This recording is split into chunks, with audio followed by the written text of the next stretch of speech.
I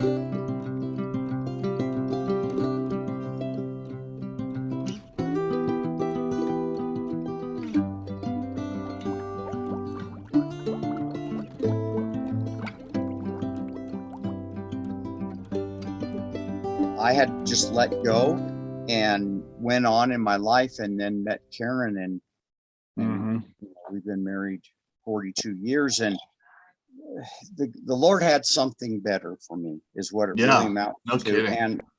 But more than that is, it really drove home to me at a very young age, that you be faithful to God. Yeah. That, we really take a hold of those idols in our life that we are raising up over Him. It's always, in this society, it's most often just money or things. He will work that out. And sometimes it's not, that was a big lesson in life, so to speak. And I didn't ever forget those. And yet, there have been various levels of inner surrender to Him that He requires of me.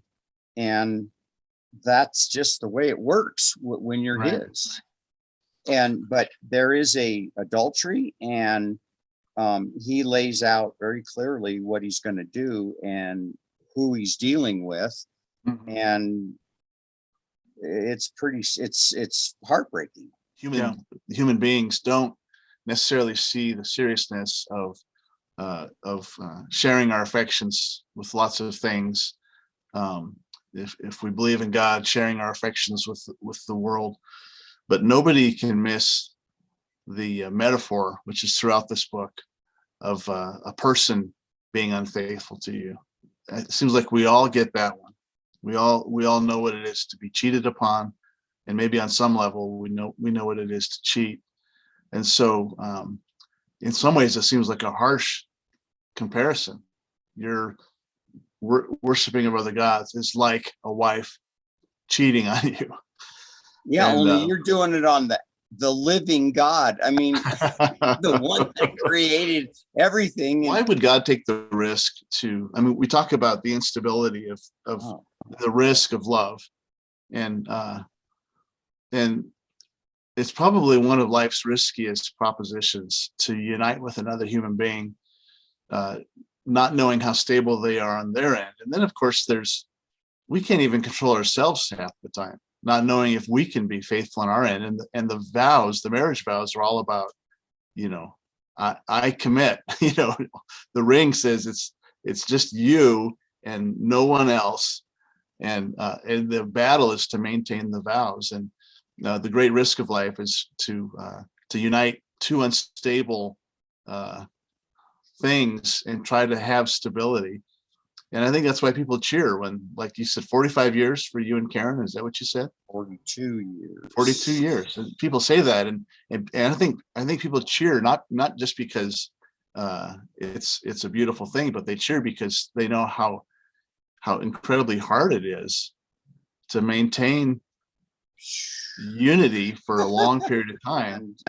He had a bigger plan, and then Hosea, then just Israel and Judah. His plan is all of mankind. He's the God of all mankind. I can say I was grabbed. I really was just grabbed by God. And I could say, well, my calling, I've been called before the foundations of the world. And there are certainly times in my life where I've had my doubts about that, but at the same time, He keeps intervening in my life, and that's to me the beauty of Hosea, is that I have a faithful God. They have a faithful God, but part of the process of learning fidelity is Him allowing us to be. To sort of experience the effects of our idolatry, but there seems to be like God's almost being proactive. In the latter part of Hosea, he refers to himself as a lion stalking its prey, and tearing it to pieces. And Yeah. this is not the gentle God of love that that we like to think of. This is God saying, I'm going to tear you apart. And I'll read a couple of verses on that note. I like Hosea 11:10. And they will follow the Lord. He will roar like a lion. When he roars, his children will come trembling from the west. And they're terrified and in awe of the sound of the Lord. And his roar brings us in. A couple chapters later, in chapter 13, it gets into more the lion stalking us. And I'm going to read verses 6 through 13. When I fed them, they were satisfied. When they were satisfied, they became proud. Here's the progression. Then they forgot me. Yeah. Is that, So I got that scripture too. I agree. That's a big scripture. Yeah. He feeds us, we're satisfied, suddenly we're proud, and then we forget who fed us. So I will be like a lion to them, like a leopard, I will lurk by the path.